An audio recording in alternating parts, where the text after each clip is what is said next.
Hi, thanks for tuning in. It's Johnny Ruffle on my YouTube channel, and I'm looking at the film Oppenheimer, the 2023 Christopher Nolan film that's done over 400 million at the box office so far and has been in competition with Barbie the movie. And that sort of is rather like pitching NASA against Disneyland in Florida, which is something that was a little bit of a dichotomy to me back in the 1970s when I visited those two places back to back.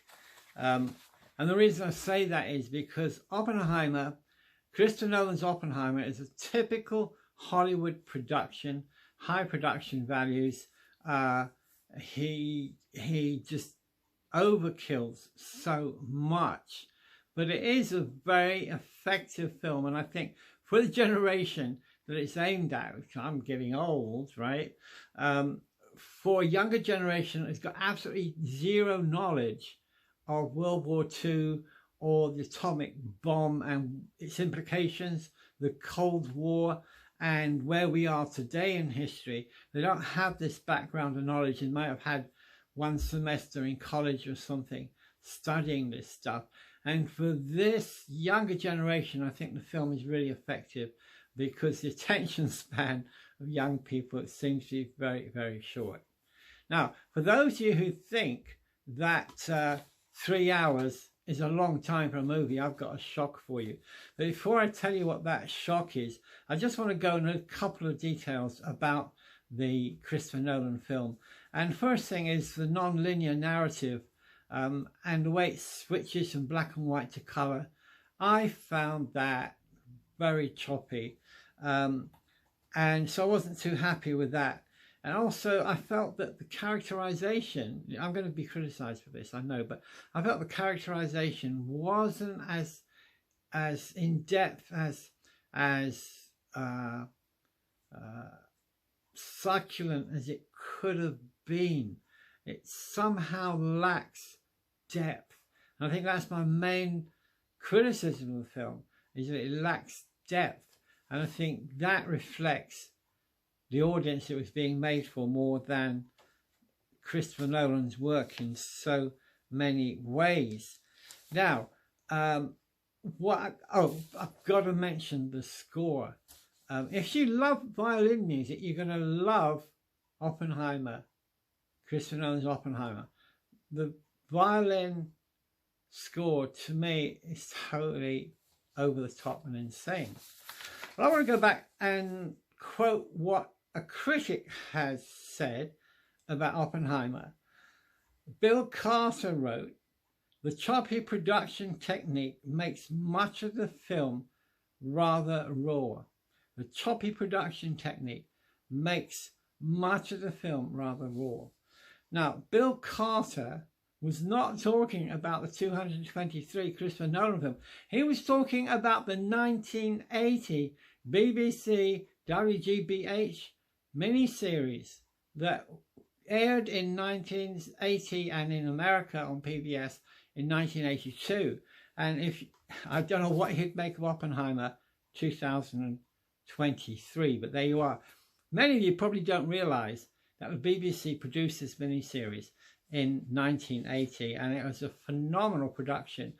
And kudos to the BBC. It's now available free of charge to stream all 7 hours of it on BBC iPlayer.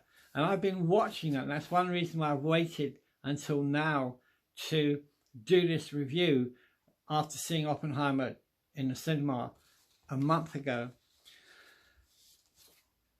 Characterization really does depend on the interplay between actors. And with the 1980 film, I'm just going to refer to my notes here so I don't get it all wrong. Where are we now? 1 second. Yeah, with the 1980 film, directed by Barry Davis, Sam Waterston plays Oppie, and Manning Redwood plays General Leslie Groves. And the interplay between these two actors is absolutely phenomenal, and it is a vehicle for bringing characterization to General Groves, but most particularly to Oppie.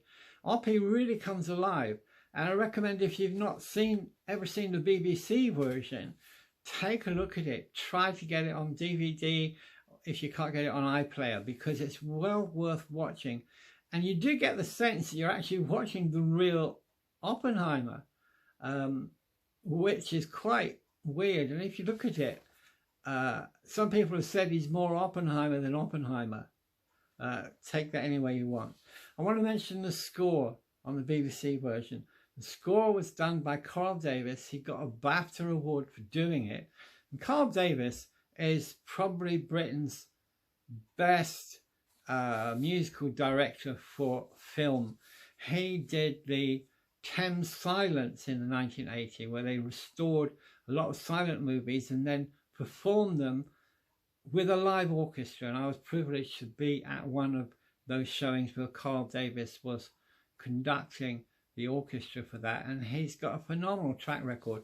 And the musical score on the 1980 version is phenomenal because it doesn't intrude into the picture, whereas I've got to say that Christopher Nolan, it's like all over the place. It's like sometimes the score, you just want to put your hands in your ears and say, what is going on? I realized he tried to get a climatic build-up for the Trinity test. You don't know, the Trinity test was on the Manhattan Project. That's the atom bomb project, right?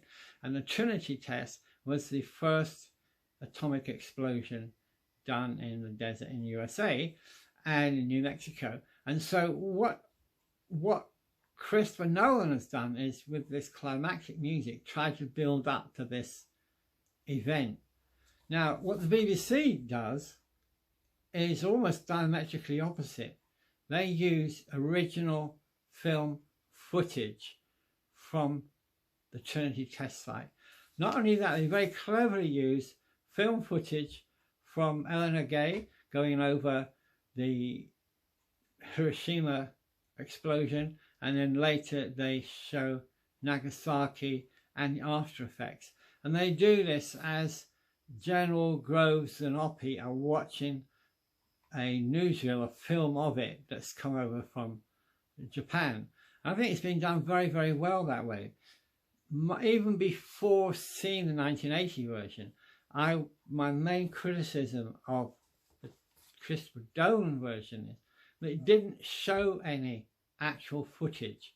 And they could have done, they could have made life a lot simpler for themselves if they had. So yeah, 1981 got 3 BAFTA awards, and oh yeah, Edward Teller, who's one of the antagonists really of the picture, kind of coming into conflict a lot of the time with Oppie.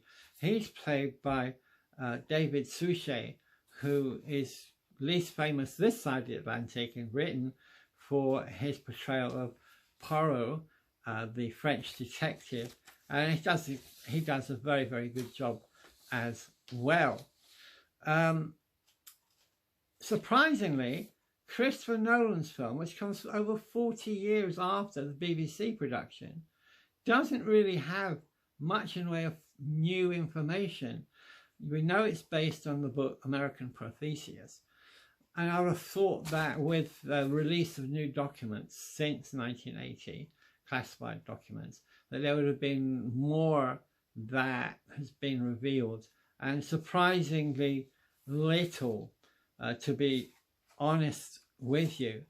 But I want to go into something else now. I want to change gears because I don't want to make this too long, and I want to, for a moment, think about the impact of what Oppenheimer was doing, what the Manhattan Project was doing, what the effects of the creating this atomic bomb really was. The BBC film really portrays this conflict within Oppie. He sees the suffering of Hiroshima on the newsreel footage, and he goes away thinking, what have I done? And he's never the same again. He's got this inner conflict, the scientist and the human side of him.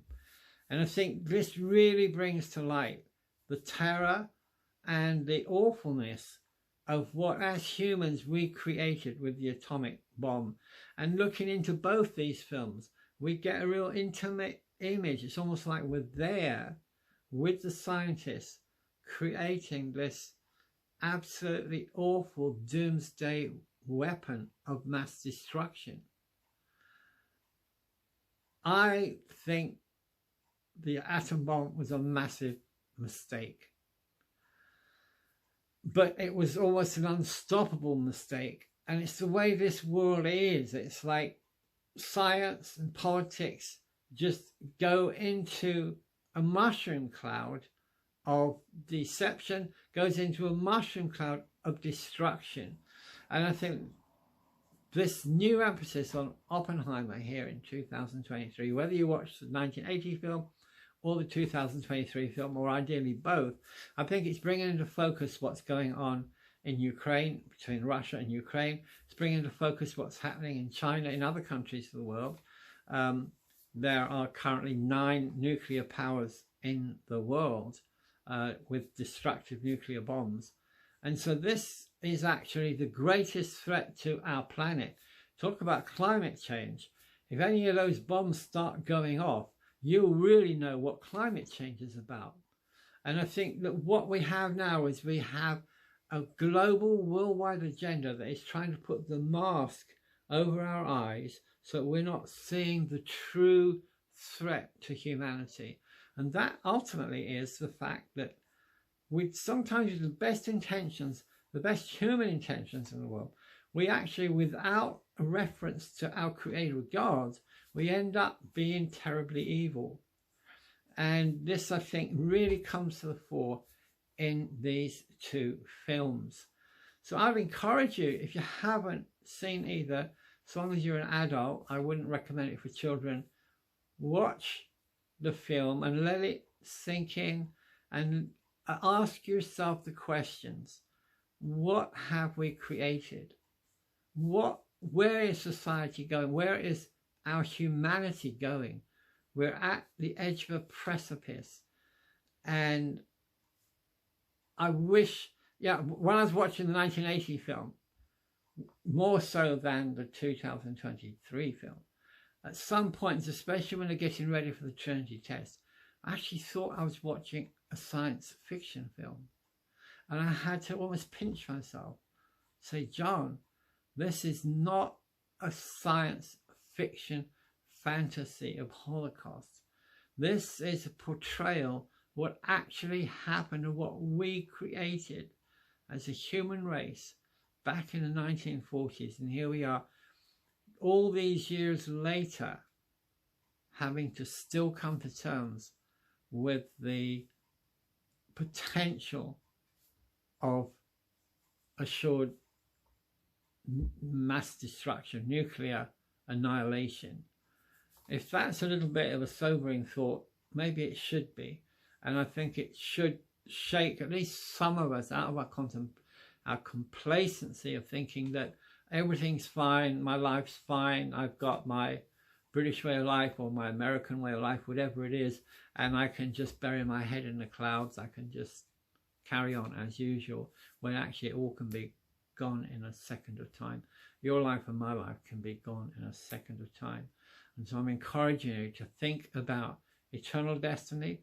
I'm encouraging you to think about why we're on the earth in the first place, and your relationship specifically between you and your Creator God.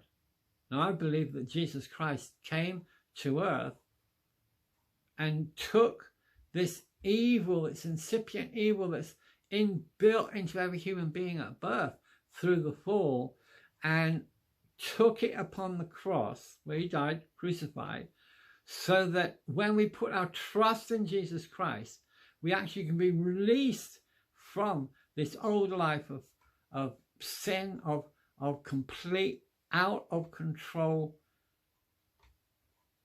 hatred toward God, put for a better way, and come back into a relationship with the living God.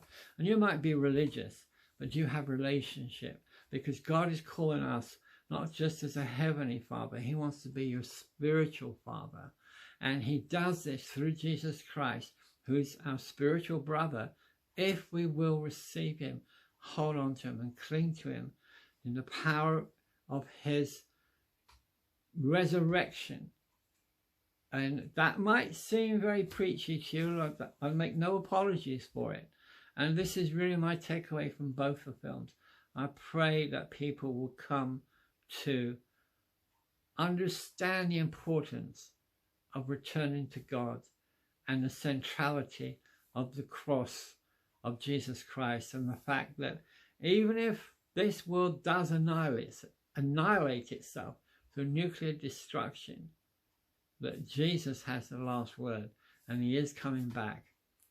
So trust in God with all your heart. Let's not lean to our own understanding. Thank you so much for watching this little mini review on Oppenheimer and the thoughts it's brought to my mind over the last 3 weeks. And I hope that they'll give you something to reflect upon as well. This is John Ruppel. Thanks for subscribing to my YouTube channel. Please hit the like button, subscribe if you haven't already, and do please comment below. I'd love to hear your comments. Thank you so much. God bless you.